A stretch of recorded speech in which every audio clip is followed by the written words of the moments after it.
रिश्तों के signal down है। मोबाइल में नेटवर्क फुल है पर रिश्तों के सिग्नल डाउन है।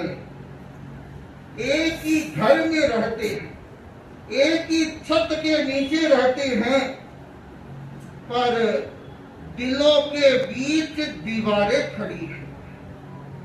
ये आज की स्थिति है। पहले लोग मानो दूर भी रहते पर दिल से नजदीक रहते। आज नजदीक है तो भी दूर है, दिल से दूर है। घर में सब सन्नाटा है, घर में सब सन्नाटा है और ऐसा लगता है जैसे खुद ही खुद से खफा है, खुद ही खुद से खफा है। बैठे हैं लोग, घर में बैठे हैं पर किसी से किसी की बात नहीं। सन्नाटा छाया हुआ, बहुत सारे सदस्य एक ही घर में, पर फिर भी सन्नाटा है। क्यों? क्योंकि दिलों की दूरियां बढ़ रही है। आखिर क्यों होता है ऐसा कि पास रहकर भी पराये हो जाते हैं? पास में है फिर भी परायेपन का एहसास है। और यह लगता है एक सामाजिक समस्या नहीं, यह एक विकट समस्या बन रही है, विकट समस्या बन रही है। आज व्यक्ति गुमसुम है, उदास है, उसके मन में न जाने क्या क्या विचार चल रहे हैं। कारण क्या? सबसे बड़ा कारण है संवाद का अभाव। संवाद नहीं है आपस में। पहले परिवारों में बैठक होती थी, पुराने जमाने में। उधर राजस्थान में देखते हैं, आज भी है वहां पे तो वहां बाहर की तरफ एक बैठक होती थी, उसे बैठक ही बोला जाता। बड़ी बड़ी हवेलियों में तो वे बैठ के विशेष होती थी, तो बैठक होती थी। पर आज बैठक भी हो सकती है, उसके नाम अलग हो सकते हैं, नाम अलग हो सकते हैं। बैठ पास में है, बैठने की जगह भी है, पर एक दूसरे के लिए समय नहीं है, समय का अभाव है।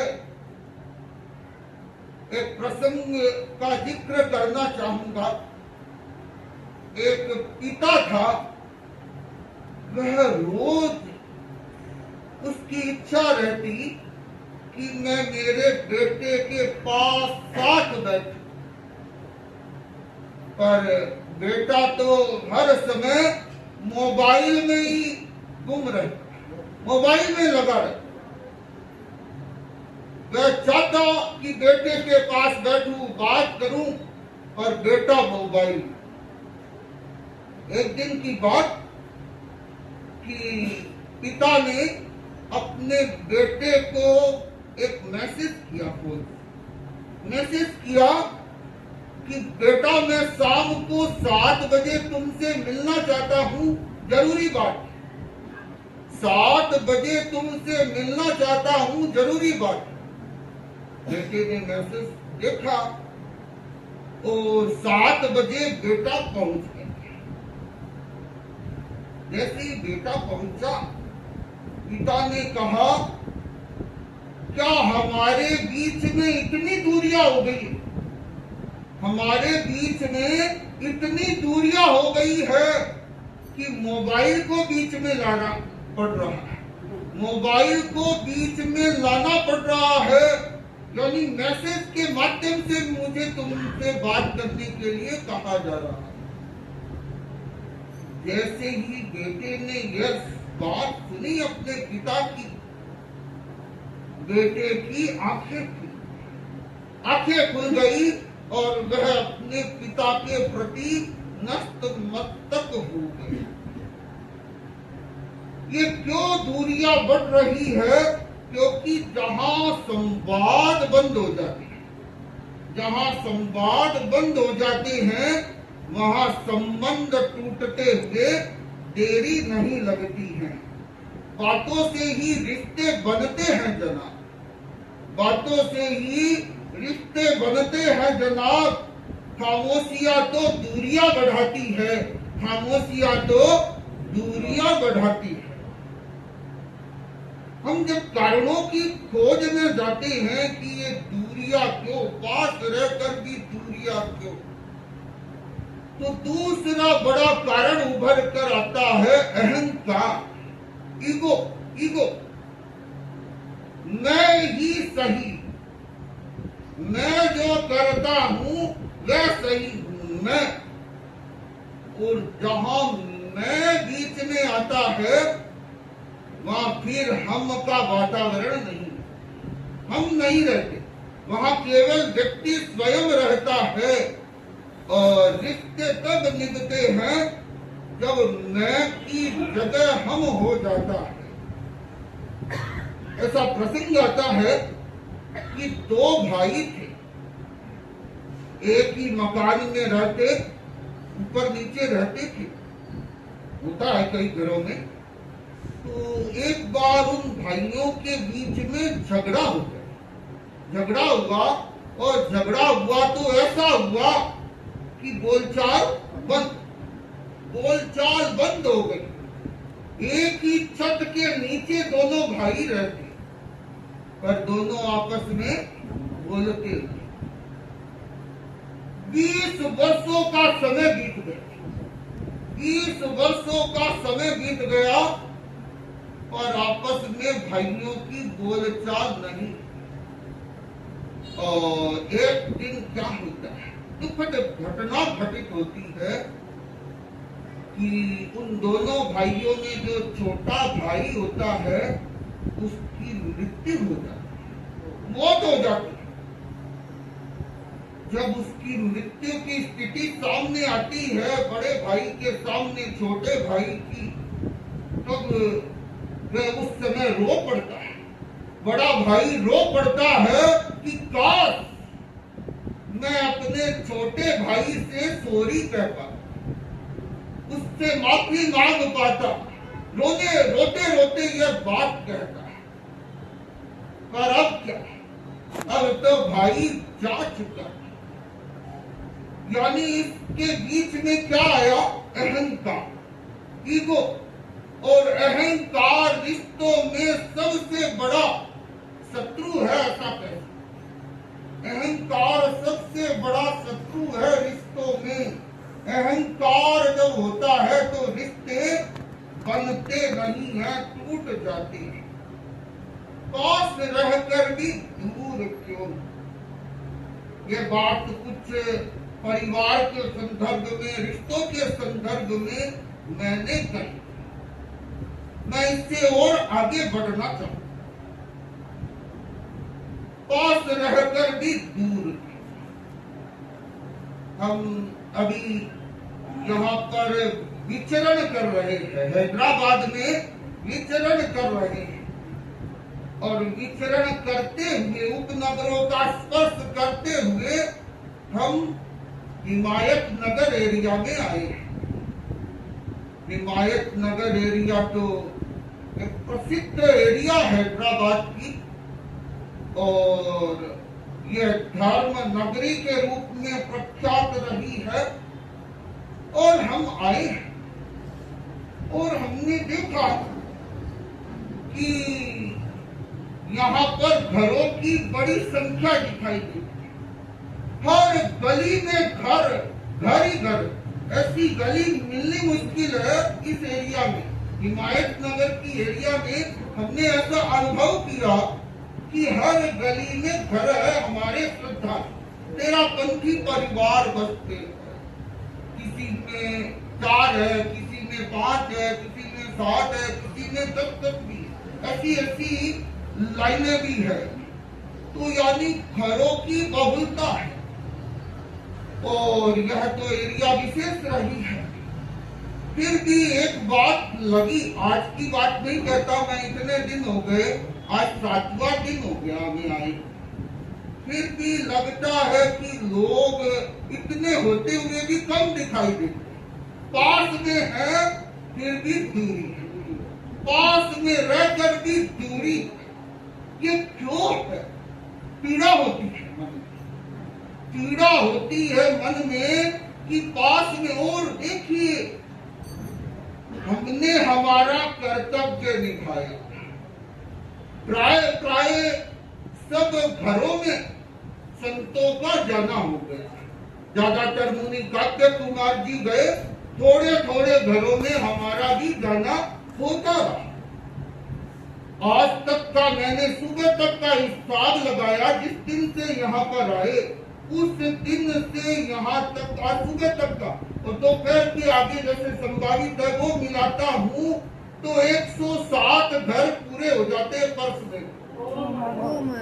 यानी इधर और इसके आजू बाजू सटे हुए घर परिवार है, तो इतने घरों की बहुलता, और भी सटे हुए बहुत से परिवार है, यानी सघन क्षेत्र है ये, सघन क्षेत्र दिखाई देता है, फिर भी कुछ कुछ दूरियां दिखाई देती है। ऐसा क्यों?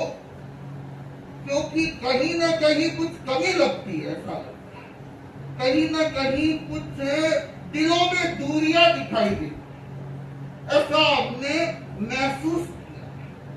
यानी सब जानते हैं, सब जानते हैं, कुछ न कुछ तो थोड़ी सी टूटन जैसी बात लगती है, थोड़ी सी टूटन जैसी बात लग रही है, और हम ये देखते हैं तो हमें, हमारे दिल में पीड़ा, क्योंकि वास्तव में जो संघ के सदस्य होते हैं, उन्हें एक भी सदस्य टूटता दिखता है तो पीड़ा हुए बिना नहीं रहती। हमने भी ऐसा ही महसूस किया, चाहे हम ज्यादा कुछ कहे न कहे, हमारी भी एक सीमा होती है, हम उस सीमा में बंधे होते, पर फिर भी पीड़ा तो होती है, पीड़ा होती है कि ऐसा क्यों। और कई लोगों से बात करते हैं, कईयों की पीड़ा बाहर भी आती है, पर कोई कुछ कहता है, कोई कुछ कहता है।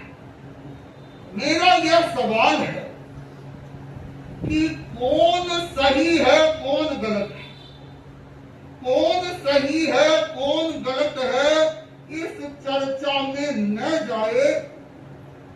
मेरा यह सवाल है, क्या सब साथ में है, क्या सब साथ में है, या सिर्फ साथ में यहाँ दिख रहे हैं?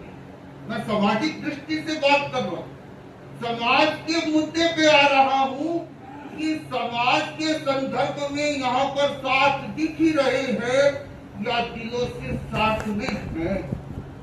आज हर गली, हर समाज में यह दृश्य दिखाई दे रहा है कि यहाँ एक दीवार खड़ी है, और इस संदर्भ में मानो कुछ मुखरता बंद है, मुखर नहीं है, मौन जैसी स्थिति है। और कई कहते हैं कोई खास बात नहीं है, कुछ नहीं है, लेकिन मुझे लगता है बहुत कुछ है। चेहरों में तो मुस्कान है, चेहरों में तो मुस्कान है, दिलों में दरार है। चेहरों पर तो मुस्कान है, दिलों में दरार है। यही आज के समाज की सच्ची तस्वीर है, यही आज के समाज की सच्ची तस्वीर है। पहले देखते थे समाज में किसी के कोई दुख आता तो सब साथ में, एक के भी दुख आया तो सब साथ में खड़े हो जाते कि यह दुख केवल तुम्हारा नहीं है, हम भी साथ में। आज देखते हैं कि किसी के दुख आता है तो लोग मोबाइल में रिट लिख देते हैं। क्या यही हमारा समाज है? और अगर आज हमने इस बात को समझा नहीं तो ऐसा कह सकते हैं कि सिर्फ समाज को ही नहीं खोएंगे, समाज को ही नहीं खोएंगे, आप अपनी पहचान को खो देंगे, आप अपनी पहचान को खो देंगे। एक समाज था जो कि एक परिवार की भांति रहता था, वो आज टूट रहा है और टूट रहा है। बड़ा दर्द होता है, आज समाज नहीं ऐसा कह सकता हूं कि आप टूट रहे हैं, समाज नहीं व्यक्ति व्यक्ति टूट रहा है। और अगर आप आज भी नहीं जागे, अगर आप लोग आज भी नहीं जागे तो याद रखना इतिहास आपको माफ नहीं करेगा, इतिहास आपको माफ नहीं करेगा और भविष्य आपको पहचान नहीं पाएगा। कहां से क्या हो जाएगा पता ही नहीं लगेगा। इसलिए हमारा कहना है कि जागो, जागो, यह जागने का समय है। अब मैं देखता हूं ऐसे जागे भी है, पर लगता है जाग कर भी सो रहे हैं, जाग कर भी सो रहे हैं। क्या सच में जाग रहे हैं या भीड़ में ऐसे ही चले जा रहे हैं, सोते सोते रह जा रहे हैं। और यह स्थिति सामने आ रही है। एक प्रसंग का जिक्र करना चाहूंगा। एक गरीब समाज था, संसाधन कम थे, लेकिन एक चीज थी उस समाज के पास, एकता, एकता थी उस समाज के पास। भले गरीबी थी, संसाधन कम थे, पर एकता थी। ये हर काम मिलकर करते और हर सुख दुख साथ में जीते, साथ में जीते। और उन्होंने असंभव को संभव कर दिया, असंभव को संभव कर दिया। अपने समाज में, गांव में वे शिक्षा लाए, चिकित्सा लाए, व्यापार बढ़ाया और अपनी एक पहचान बना। लोग पूछते तुम्हारे पास क्या है, तब वे कहते हम सब एक हैं, हमारे पास एकता है। यह कितनी बड़ी प्रेरणा देने वाला प्रसंग है कि भले गरीब था वह समाज, संसाधन कम थे, पर उनकी सबसे बड़ी ताकत क्या थी? एकता, एक होना। और वास्तव में एक और नेक का सूत्र अगर गहराई से व्यक्ति के सबके दिलों में उतर जाए तो फिर अलगाव की कोई स्थिति उभर कर सामने ही नहीं है। क्योंकि याद रखना, एका करके ईंटों ने, एका करके ईंटों ने बांध दिया पुल नदियों को, एका करके ईंटों ने बांध दिया पुल नदियों के को। बिना एकता के हम सब, बिना एकता के हम सब उठ न सकेंगे सदियों तक, बिना एकता के हम सब उठ न सकेंगे सदियों तक। ये याद रखना, एकता है तो फिर समाज ऊपर उठता है। आज की मैं बात करूं, आज मैं बात करना चाहूंगा कि अगर दूरी है किसी की किसी से तो खत्म कर, खत्म कर दो, ये दूरियों को खत्म कर दो। और किसी से नाराजगी है तो क्षमा मांगो, क्षमा मांग लो, अभी का अभी खत्म कर दो। क्योंकि वक्त नहीं रुकता है, वक्त नहीं रुकता है और मौका बार बार नहीं आता है, मौका बार बार नहीं आता है।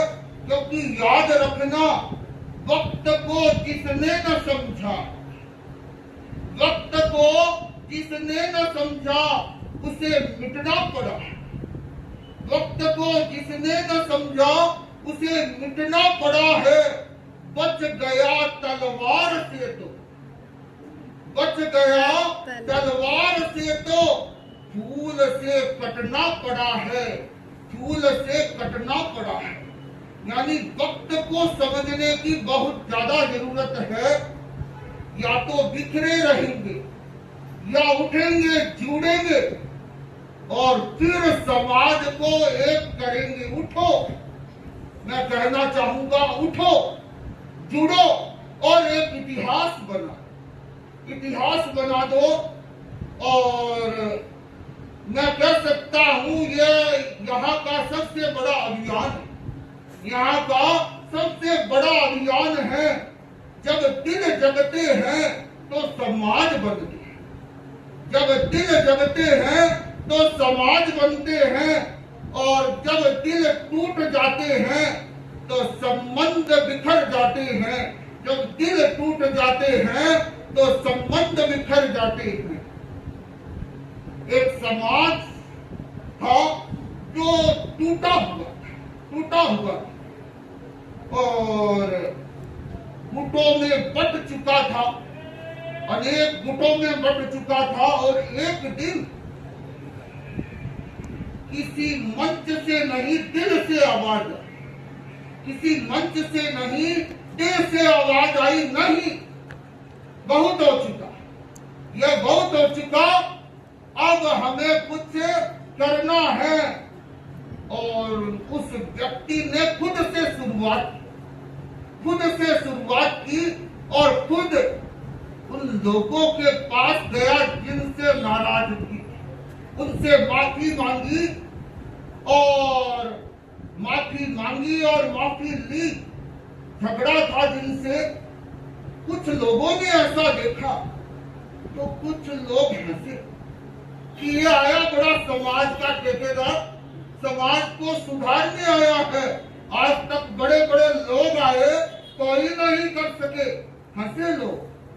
पर वह व्यक्ति घबराया नहीं, बढ़ा आगे और वह एक लहर बनी और लोग जुड़ते गए, कारवां बढ़ता गया और धीरे धीरे पूरा समाज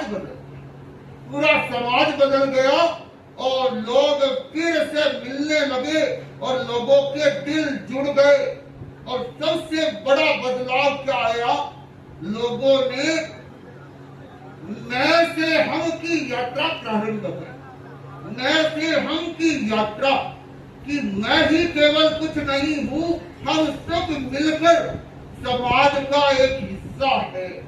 क्योंकि याद रखना, एक चिंगारी काफी है, एक चिंगारी काफी है तूफान बनाने की, एक चिंगारी काफी है तूफान बनाने के लिए, और एक इंसान काफी है समाज जगाने के लिए।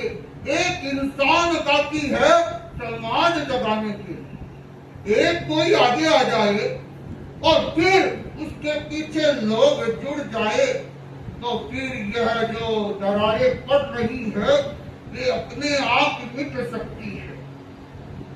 अब मेरी बात है कि बात केवल सुनने से नहीं, फैसला लेना होगा। अगर समाज को एक बनाए रखना है तो उसकी कीमत चुकानी पड़ेगी। अहंकार छोड़ना होगा। सबसे पहली बात, कोई भी हो, अहंकार को छोड़ना होगा, माफी मांगनी होगी और पहला कदम खुद उठाना होगा। याद रखना, जो पहले झुकता है वह महान बनता है। झुकने से कोई नीचा नहीं बनता, महान बनता है। झुकता वही है जिसमें कुछ जान होती है, वही झुकना जानता है। मैं तो समझता हूँ आज यहाँ पर लोग नहीं बैठे, जितने दिन से हम आए हैं आज की उपस्थिति ज्यादा है, सबसे ज्यादा है। यहाँ की बात कर रहा हूँ मैं, इस स्थान की प्रशंसा की, स्थान की दुब्बड़ परिवार की, इस जगह की बात कर रहा हूँ, हिमायत नगर की बात कर रहा हूँ। यहाँ आने के बाद आज की सबसे बड़ी उपस्थिति है।